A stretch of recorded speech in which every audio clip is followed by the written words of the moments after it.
Graças a Deus. Deus é muito bom. Bom é ouvir louvores ao Senhor, poder adorá-lo, poder adorar o nome do Senhor. É muito bom.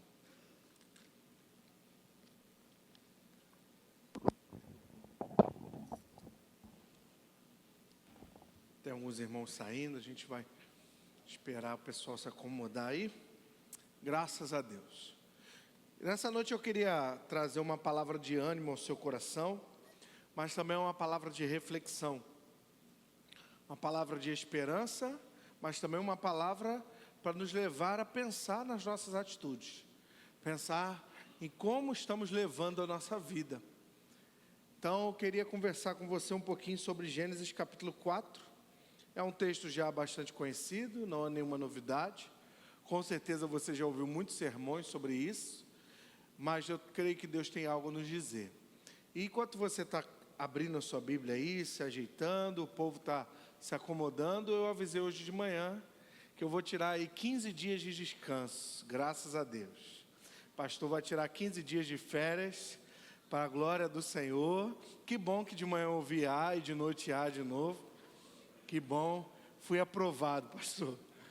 Graças a Deus. Pastor Abimael estará conduzindo a igreja, estará conduzindo a ceia também no próximo domingo.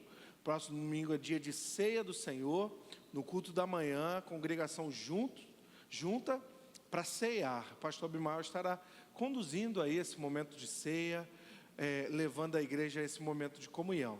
E aí lá para o dia 16 eu estou de volta, dia 16, dia 17, a gente volta às atividades e às muitas agendas, né, meus irmãos?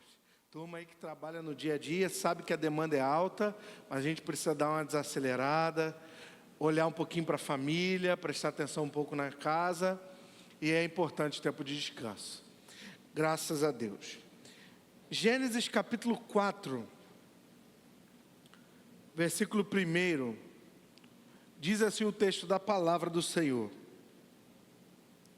Adão esteve com Eva, sua mulher, e ela engravidou e deu à luz a Caim. Disse ela: com auxílio do Senhor, tive um filho homem. Voltou a dar à luz, dessa vez, a Abel, irmão dele. Abel tornou-se pastor de ovelhas, e Caim, agricultor.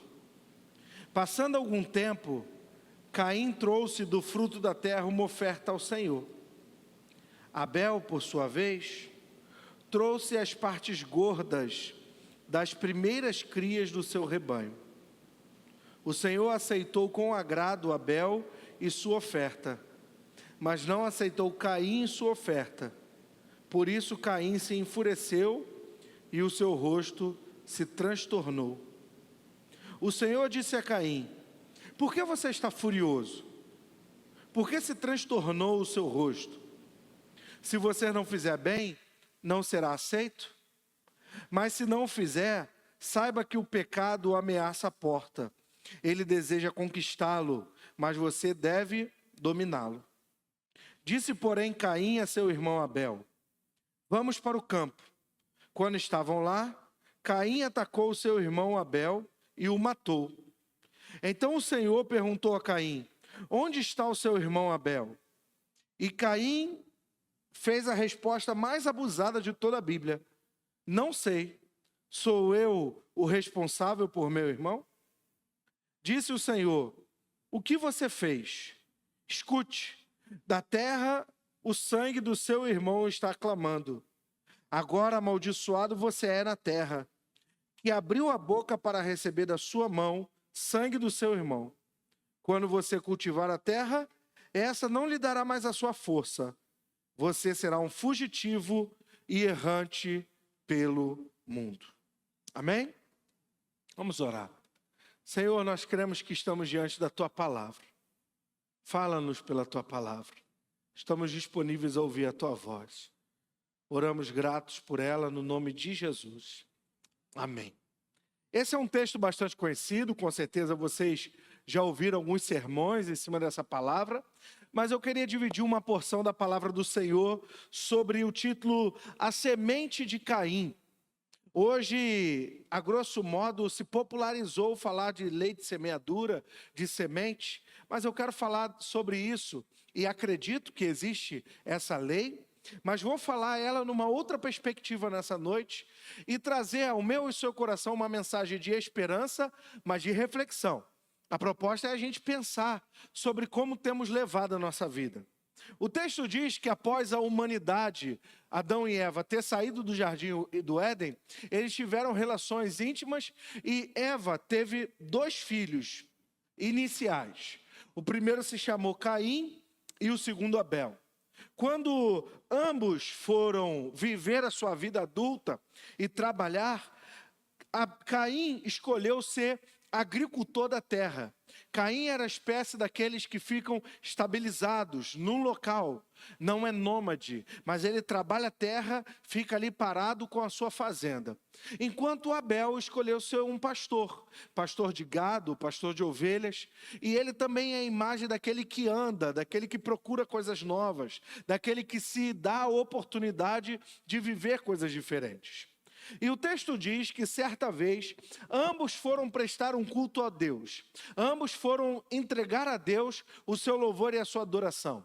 E nesse momento, Caim olhou para o que tinha ali caído na terra, olhou para aquela espiga de milho, olhou para a melancia, olhou para aquele morango do amor que ali estava e falou, por que não, né? Já está aqui no chão, vou pegar e vou levar isso que tem e vou entregar para o Senhor.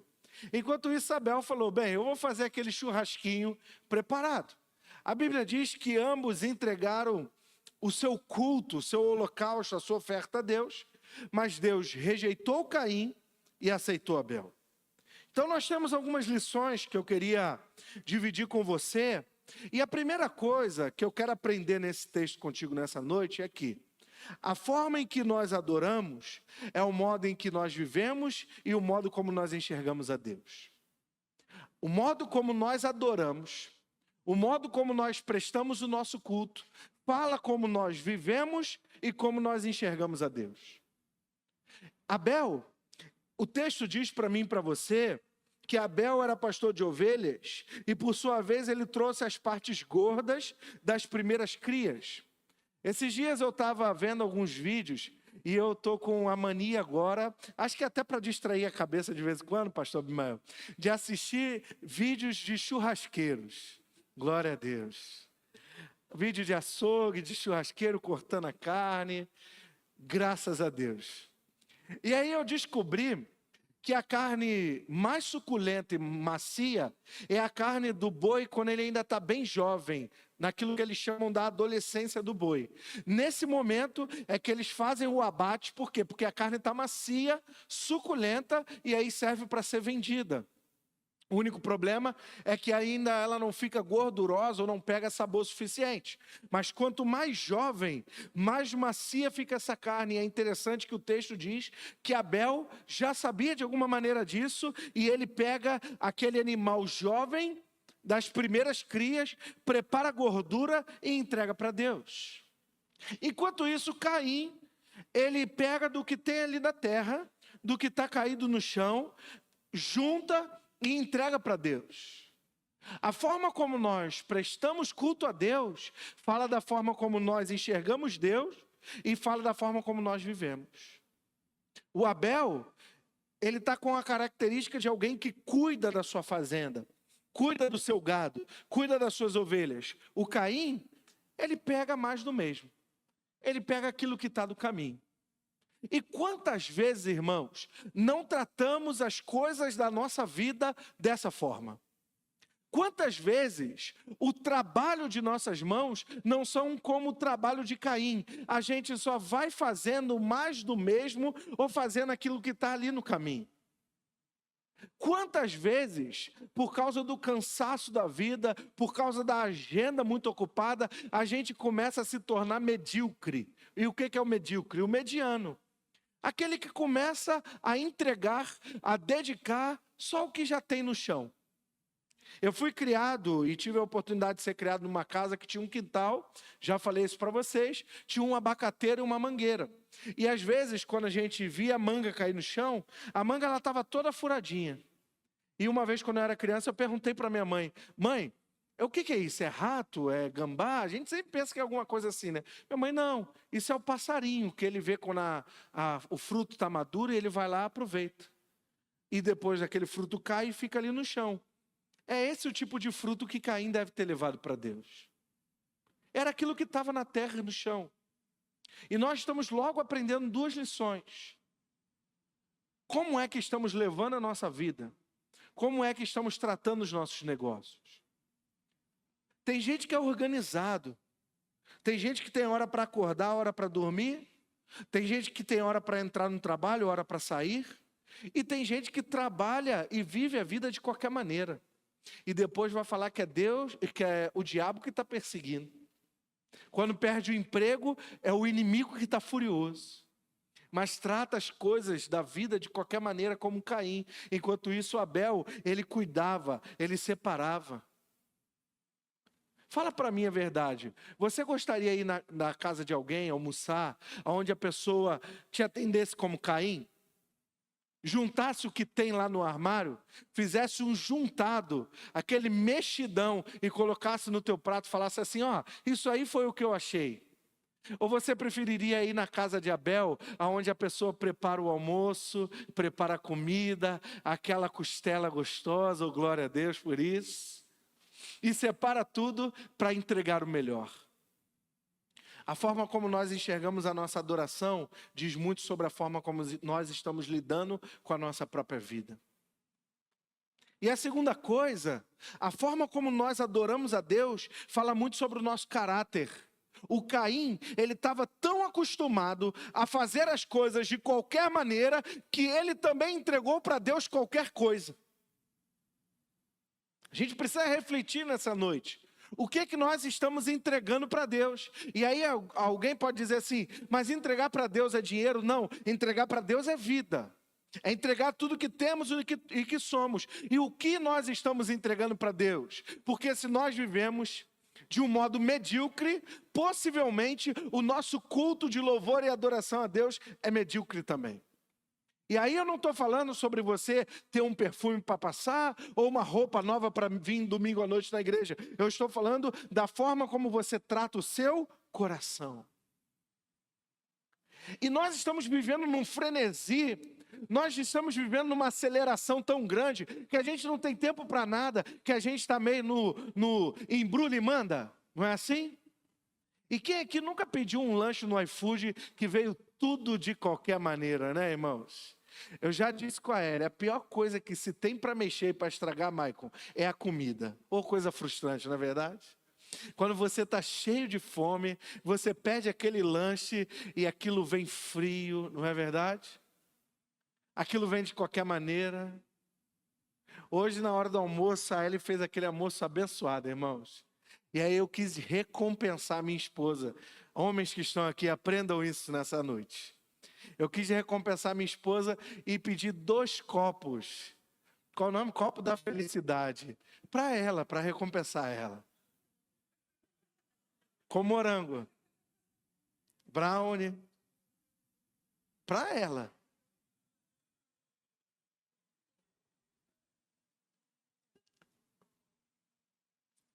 E quando aquele copo chegou, irmãos, tu abre aquela coisa assim, que felicidade, né, irmãos? E o melhor ainda é quando a coisa é feita com capricho. A primeira coisa que a Ellen falou para mim foi assim, nossa, o morango tá gostoso, né? Tá fresco. Coisa ruim é quando a gente pede para alguém alguma coisa e a pessoa entrega de qualquer maneira. O que a gente diz? É melhor que nem fizesse. Não é assim, meus irmãos? E a gente está acostumando a fazer as coisas de qualquer maneira, como Caim. Estamos acostumando a pegar o que tem no caminho, embrulha e entrega. Nosso serviço para Deus é dessa maneira, nosso serviço na igreja é dessa maneira, nosso serviço em casa para nossa família é dessa maneira, nosso serviço no trabalho é dessa maneira. E é por isso que a sociedade brasileira está como está, porque está todo mundo entregando e mandando. E aí você vê uma cidade, um caos. E parece que a gente está vivendo numa geração cada vez mais preguiçosa, né, irmãos? Cada vez mais cansados, cada vez mais fadigados, mais acomodados. E quando a gente vai vendo, as coisas estão... O mato está crescendo na plantação, os bichos estão comendo os frutos, o quintal está todo sujo, e a gente olha e fala, meu Deus, como isso chegou até aqui? Fruto da nossa falta de entrega.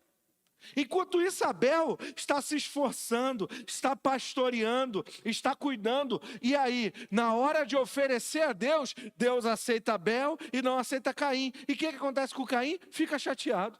Ué? Isso acontece na nossa vida, irmãos. Às vezes vamos concorrer uma vaga. Às vezes queremos passar num concurso, queremos uma oportunidade na vida e não nos dedicamos, não nos entregamos, não nos esforçamos, não fazemos o nosso melhor e depois queremos ser aprovados e aplaudidos. E nós vivemos na geração da aprovação automática, não é mesmo? Nós vivemos na geração onde criança nenhuma mais pode ser reprovada na escola. Todo mundo é aprovado. Se sabe ou não sabe, isso já é outra coisa. E nós estamos nos acostumando e ensinando às novas gerações que a mediocridade é louvável.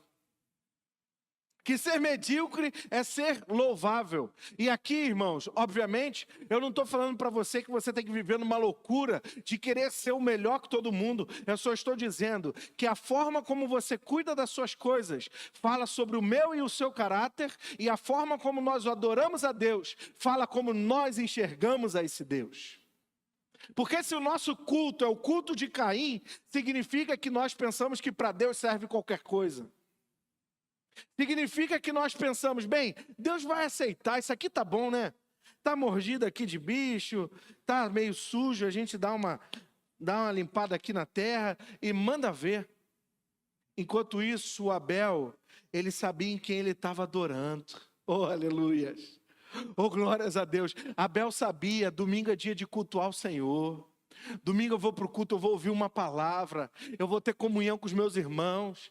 Eu vou para a escola bíblica que eu vou aprender a palavra do Senhor. Quinta-feira é dia de pequeno grupo multiplicador. Eu vou me preparar. Oh, coisa boa quando a Rosângela... Cadê a Rosângela? Hoje a Rosângela não está aí, não? Estava de manhã com a Laurita. Mas Leilá está aí, a turma da Valéria também está aí. Coisa boa quando elas me chamam para aquele PGM abençoado, cheio de comida. Oh, glória a Deus. Ainda mais quando tem festa caipira aí. Marivone, nessa vez eu não fui, mas ano que vem eu vou lá no PGM da Marivone. Glória a Deus. Não é verdade, irmãos? É feito com carinho, com amor, louvor a Deus. Estou te chamando a reflexão nessa noite. Sua vida está como a de Caim ou como de Abel? E o seu culto está como o de Caim ou de Abel? Como você chega para cultuar aqui? Como está o teu coração? Está cheio de frutos caídos pelo caminho? Ou você vem com o teu coração para entregar o teu melhor nesse lugar?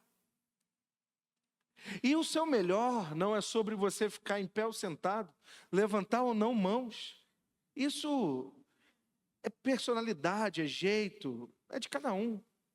O melhor é sobre como nós temos reverência diante da presença do Eterno, que aqui está nessa noite. Meu irmão, em nome de Jesus, quando você sair de casa para prestar o seu culto a Deus, saia com o seu coração com a expectativa de Abel. Eu vou entregar o meu melhor para o Senhor. Oh, glórias a Jesus por isso. Você pode dizer amém nessa noite? Sabe por quê? Olha o que o texto está dizendo. No momento em que Abel entregou o seu melhor e Caim fez qualquer coisa, Deus aceitou Abel e rejeitou Caim. E nesse momento, versículo 5, o rosto de Caim se transtornou. Olha só que interessante. O rosto de Caim se transtornou. Provérbios capítulo 14, versículo 30, diz assim: o coração em paz dá vida ao corpo, mas a inveja apodrece os ossos. Provérbios 27, 4. O rancor é cruel e a fúria é destruidora. Mas quem consegue suportar a inveja? A pior coisa da vida, irmãos, é a inveja. Sabe por quê? Aprenda aqui comigo. A inveja nos impossibilita de aprender com a vitória do outro. A inveja nos impossibilita de aprender com a bênção, a vitória, a conquista do outro. Olha lá, o pastor Abimael trocou de carro, ó. Olha lá, já está metido. Está parando de carro novo na porta da igreja. Ele, Glaus. Quero saber como é que foi, que esquema de bet que ele jogou aí para arrumar esse carro. É ou não é assim? O quê? Church bet? Não, não existe esse negócio não. Church bet, crente bet, inferno bet. A inveja, irmãos, nos faz olhar para o outro e não aprender, mas ter rancor. Aprenda uma coisa aqui comigo. Na psicologia, nós temos uma área da psicologia das emoções. E nós tratamos a inveja como uma das emoções mais difíceis de ser tratada. Você sabia disso? Porque a raiva, ela aflora e vem para fora. O medo faz correr. O nojo evitar. Mas a inveja é uma emoção disfarçada. Vamos fazer um exercício aqui. Quem tem inveja aqui? Não precisa levantar a mão. Você não ia também, né? Porque ninguém quer falar que tem inveja. Eu, invejoso? Jamais. Sou muito bem resolvido, pastor. Mas olha para o cabelo da irmã e fala assim, não sei para que isso. Não é assim? Meu Deus do céu. Não é assim? A inveja é uma emoção difícil de ser assumida e difícil de ser tratada por causa disso. Porque nunca queremos assumir para nós e para Deus de que a gente olha o outro e não admira. Ou melhor, gostaria de admirar, mas porque queria viver a vida do outro, a raiva e a inveja vêm maior do que a admiração. E por isso, ouça aqui comigo, o texto de Provérbios, e Deus sabe melhor do que a psicologia, o texto de Provérbios 14 diz que a inveja apodrece os nossos ossos. Enquanto a raiva você grita de fúria, enquanto o medo você corre, enquanto a alegria você sorri, abraça, a inveja a gente vai guardando dentro de nós, fingindo que não está ali dentro, fingindo que nada está acontecendo, mas a gente está se consumindo e daqui a pouco o pastor Abimael chega na igreja com a Glaucia, com o carro novo e eu nem olho na cara dele. E o pastor Abimael vem, Pai Senhor, pastor, como é que você está, pastor David? Estou bem, passar bem. E ele nem sabe o que aconteceu, mas o meu coração está cheio de inveja. E eu vou guardando aquilo, fingindo que nada está acontecendo. O que está acontecendo com Caim? Ficou com inveja de Abel. Não teve o esforço de Abel, não teve a entrega de Abel, não teve a dedicação de Abel, mas invejou o resultado. E assim nós agimos na nossa vida, irmãos, muitas vezes. Nós olhamos para a bênção na vida do outro, olhamos para a vitória, para a conquista na vida do outro, e ao invés de aprender com o caminho, invejamos o resultado. É ou não é verdade? Ou eu estou falando alguma loucura aqui nessa noite? O Caim, ele não sentou para aprender com Abel. Bem, como que é ser aceito por Deus, Abel? Me ensina. Abel, me ensina o que faz para prestar um verdadeiro culto. Não, ele ficou com raiva. Por que Deus aceitou você e não me aceitou? Por que Deus ama você e não me ama? Deus gosta de churrasco, Deus não gosta de couve. Será que era isso? Deus é churrasqueiro, irmão? Luan está me devendo um churrasco. O problema não é se Deus gosta de carne ou Deus gosta de couve. Até porque uma couve mineira é muito gostoso com tutu, né, irmãos? Meu Deus do céu. Me chama lá, Aguinaldo, para almoçar. Graças a Deus. que foi, gente, que vocês estão rindo? Oi? Ah, teve na sua casa hoje. Tá certo. Eu nunca comi um tutu na casa da Guiná. Tá vendo, né, Bimael? Esses dias Aguinaldo me deu um queijo de presente, ô glória a Deus. Hoje ele me deu outro queijo de outro modelo. Falei, Aguinaldo, o que está acontecendo? Pastor, estou te agradando. Para quando você gostar tanto do queijo, você vai ter que comprar, eu vou parar de te dar. Eu falei, tá certo. Esse é esperto. Perdeu um dinheiro. Oh, meus irmãos, o que eu estava pregando? Onde eu estava? Vamos na inveja, vamos voltar aqui na inveja. A inveja faz isso, irmãos, ela não deixa eu aprender com o outro. Não deixa eu louvar a vitória do outro. Não digo louvar no sentido de adoração, mas no sentido de parabenizar. E é por isso que há tanta dor no nosso peito e no nosso coração. Por isso que existe tanta ansiedade, tanta dor.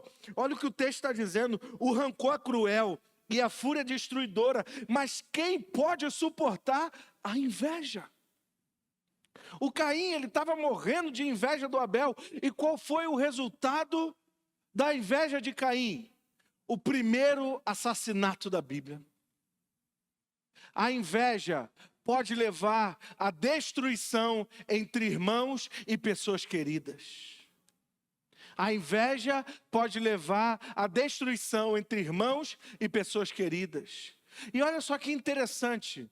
Olha só que mistério a Bíblia está nos revelando aqui. O primeiro assassinato da história foi num culto. O primeiro assassinato da história aconteceu no meio de um culto. Quando os dois acabaram o culto de domingo à noite, de entregar o seu melhor na porta da igreja, assassinato. Tinha acabado o culto de domingo. E naquele domingo nem teve assembleia para brigar. E acabou o culto, os dois na cantina comendo pastel. E um ficou com inveja do culto do outro e assassinou o outro no pátio da igreja. Por quê? Porque a inveja não permite eu parabenizar, não permite eu fazer aquilo que Jesus me ensinou, chorar com os que choram e se alegrar com os que se alegram. E a coisa mais difícil não é eu chorar com os que choram, muito mais difícil é eu me alegrar com a tua vitória, por causa da inveja. Porque às vezes, quando alguém está enlutado, como essa semana nós tivemos 2 funerais, estivemos lá como pastor, os diáconos, a gente participou, a gente chora com a família, nós acolhemos os irmãos, mas e agradecer pela vitória do outro? Pastor, comprei uma casa nova, pastor, troquei de carro, pastor, conquistei essa bênção, e a gente fica aqui dentro de, tem alguma coisa errada aí. Deus está abençoando demais esse irmão, porque a inveja destrói irmãos. A inveja pode destruir até mesmo a família. A Ellen está ganhando mais do que eu lá em casa. Mulher não pode ganhar mais do que homem. Eu tenho que ganhar, eu sou o homem da casa. Inveja. Tem pais que invejam seus filhos. O filho estuda, chega mais longe na vida, casa, sai de casa e o pai fica tratando o filho mal porque inveja a vida do filho. Eu estou falando mentira aqui? Há muita coisa, irmãos, muita dor no nosso meio e nas nossas brigas, fruto da inveja. Só que o Senhor vira para Caim e fala assim: Caim, se você não tivesse feito o seu melhor, se você não tivesse dado o seu melhor, se você não tivesse dedicado o seu melhor, você também não teria sido aceito? Ouça a palavra do Senhor para o teu coração nessa noite, meu irmão e minha irmã. Se você e eu fizermos o nosso melhor, seja na nossa vida lá fora, ou seja no nosso culto a Deus, nós teremos a nossa oferta aceita. Oh, glórias a Deus por isso. As portas vão se abrir quando nós entregarmos o nosso melhor. As bênçãos chegarão quando nós entregarmos o nosso melhor. Deus vira para mim e para você e fala assim: você está fazendo o seu melhor? Porque se você fizer o seu melhor, você também será aceito. Então não inveje a bênção na vida do seu irmão. Não pense que Deus te rejeitou. E muita gente pensa isso. Pastor, estou enfrentando doença, estou enfrentando dificuldade. Deus me rejeitou. Não, meu irmão, Deus não te rejeitou. Talvez, não estou falando que isso seja a receita para todas as circunstâncias da vida. Mas talvez a sua situação seja que você precisa se dedicar mais, se entregar mais, tentar outra vez. E Deus vai abençoar você em nome de Jesus. Oh, glórias a Deus por isso. Deus vira para Caim e fala: meu filho, se você tivesse feito o melhor, você não teria sido aceito. Se você se dedicasse mais, se você buscasse mais, se esforçasse mais. Irmãos, eu testemunhei aqui 10 anos tentando entrar no mestrado. 10 anos tentei entrar no mestrado. 6 instituições diferentes, e a porta fechando, e a porta fechando, e a porta fechando. E ano passado, no final do ano, quando a porta se abriu, e esse ano, quando eu chego lá, às vezes, irmãos, e olha como é que são as coisas da vida, né? Segundas e quartas, a tarde toda. Às vezes eu estou dirigindo para lá, ou voltando de lá, um trânsito, irmãos, daquele do Rio de Janeiro. Sabe como é que é? Desses aí que eu peguei um feriadão, que eu saí de lá 6h30, eu cheguei em casa 10h30 da noite. Imagina um negócio desse, irmãos. E nesse momento, eu não sei como é que é com você, mas dá uma vontade de dar uma murmurada, não é verdade? Meu Deus, que prova, que negócio longe. O que eu fui arrumar para a minha vida? Esse negócio de ficar fazendo artigo, escrevendo, lendo livro. No outro dia, cheguei para a irmã Elia e falei: tem que comprar livro. Ela falou: de novo? Falei: sem querer, já comprei, já foi. E não para de chegar livro lá em casa. Tem mais livro do que espaço para o Pedro agora lá. Esses dias o Pedro estava brincando lá em casa, pegou o livro e rasgou a capa. Meu Deus do céu. Olhei para o Pedro, orei por ele, botei a mão na cabeça dele e falei: em nome de Jesus, não rasga a tua herança. Que é isso que eu tenho para te dar. Livro.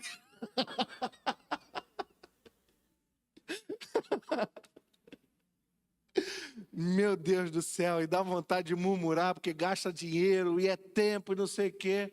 Aí eu conversando com a Elia, eu falei: Elia, eu estou tão cansado, é muito exigente, não sei o quê. A Elia: lembra de quanto tempo você lutou por isso? De quanto você orou por isso? Porque era um sonho seu de muitos anos. Mulher de Deus, né, irmãos? Glória a Deus por isso. Glória a Deus. E naquele momento, irmãos, eu lembrei que quando a gente tem uma vida de Abel, quando nós entregamos o nosso melhor para Deus e no nosso trabalho, Deus aceitará o fruto do nosso esforço. Deus abençoará. E para caminhar para o último tópico, o texto diz assim para nós: então o Senhor perguntou a Caim: onde está o seu irmão Abel? E ele respondeu: não sei. Sou eu o responsável por meu irmão? E disse o Senhor: o que você fez? Escute, da terra, lá do lugar do teu trabalho, o sangue do teu irmão está clamando. Olha só que interessante. O Caim trabalhava com a terra, e é daquele lugar do trabalho que clama o sangue de Abel. Deus e a sua palavra é muito interessante, é muito profunda. Agora, amaldiçoado você é pela terra, pelo seu trabalho, que abriu a boca para receber da sua mão o sangue do seu irmão. Quando você cultivar a terra, esta não lhe dará mais a sua força.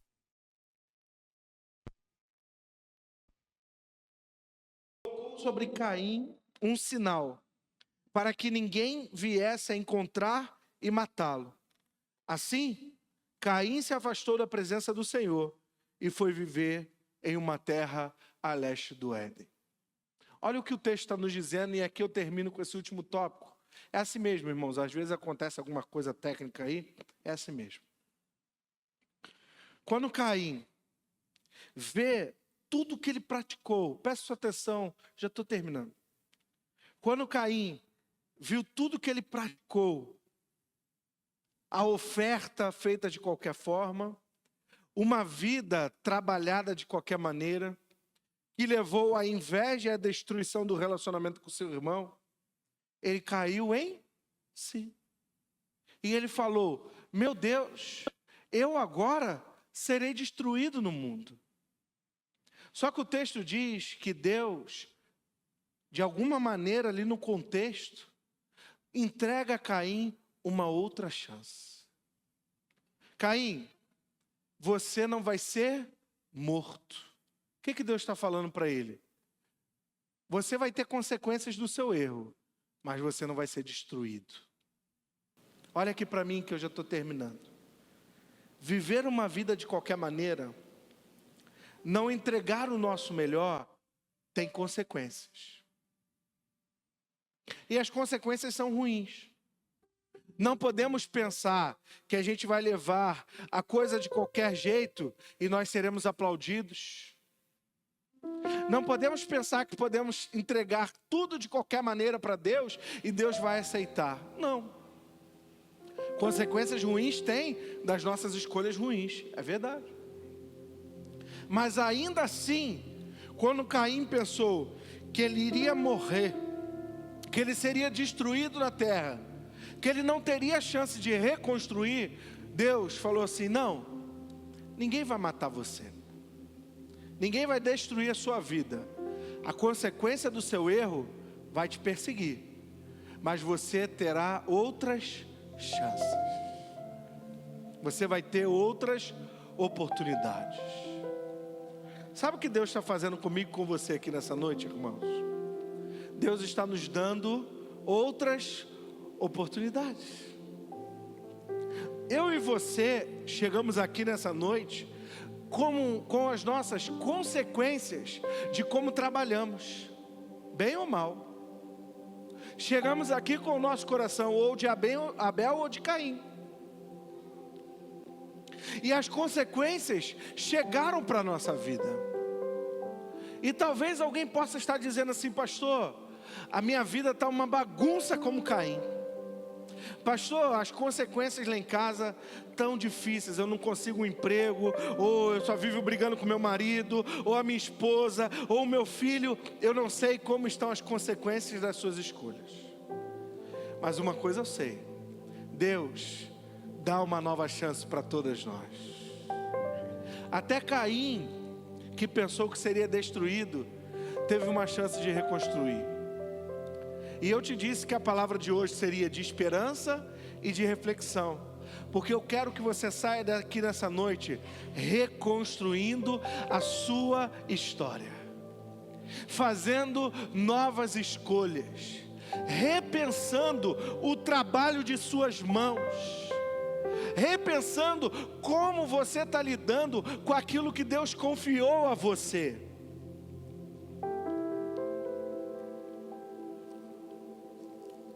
Ontem, eu tive a oportunidade de dar uma palestra numa igreja ali em Olaria, Igreja Batista Central de Olaria, uma palestra sobre a Bíblia. Acordei 6h30, 7 da manhã, aquele friozinho, olha aqui para mim. Sabe aquele frio de sábado de manhã? Aquele sono, pedinho do lado, a esposa do outro, aquela vontade de abraçar, de ficar quietinho. Falei: não, eu tenho um compromisso. Levantei da cama, já havia dormido tarde no dia anterior, terminando os slides da palestra. Tinha o sábado para me preparar para hoje, que eu gosto de no sábado me preparar os meus sermões que já estão prontos. Eu gosto de recapitular tudo, rever tudo, orar. Falei: meu Deus, sábado de manhã eu coloquei uma coisa na minha agenda. Poderia ficar com a minha esposa em casa, poderia ficar com a minha família. Mas vamos lá, me arrumei, peguei as coisas, a Bíblia, peguei a chave do carro, desci, entrei no carro, liguei. Quando eu saí do condomínio, que eu peguei a Avenida Brasil, o Espírito Santo falou no meu coração uma coisa. Falou: filho, lembra de 2018? Lembra que em 2018 você acordava sábado, 6 horas da manhã, para entrar no ônibus, para ir da Penha ao Rio Comprido, para trabalhar de 8 da manhã às 2 horas da tarde, no sábado?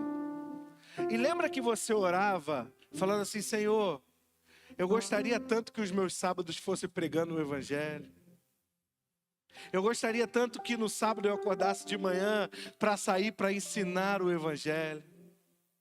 Senhor, eu gostaria tanto que ao invés de estar indo para esse trabalho, eu estivesse indo para a tua casa. Aí o Espírito Santo falou no meu coração: tu lembra, meu filho? Então por que você está reclamando agora? Naquela hora, como se Jesus estivesse ali do meu lado no carro, sabe? A gente conversa assim dessa forma, às vezes com Jesus, né? Eu falei assim: Jesus, me perdoa e muito obrigado. Porque eu estou indo fazer o que eu amo fazer. Eu estou indo viver os meus sonhos e viver a minha oração. Quando eu cheguei em casa, o almoço já estava pronto, glória a Deus. Pedrinho alegre, sempre festejando. E eu almocei com a minha família. Depois fomos a um compromisso de família. E eu falei para ela: Ellen, como que a gente esquece as oportunidades que Deus nos dá? Caim teve uma outra oportunidade. Eu e você teremos novas oportunidades. Que a gente aprenda a trabalhar e nos preparar para Deus e para a vida, como Abel entregou o seu melhor. Você pode dizer amém por isso? Vamos adorar a Deus nessa noite.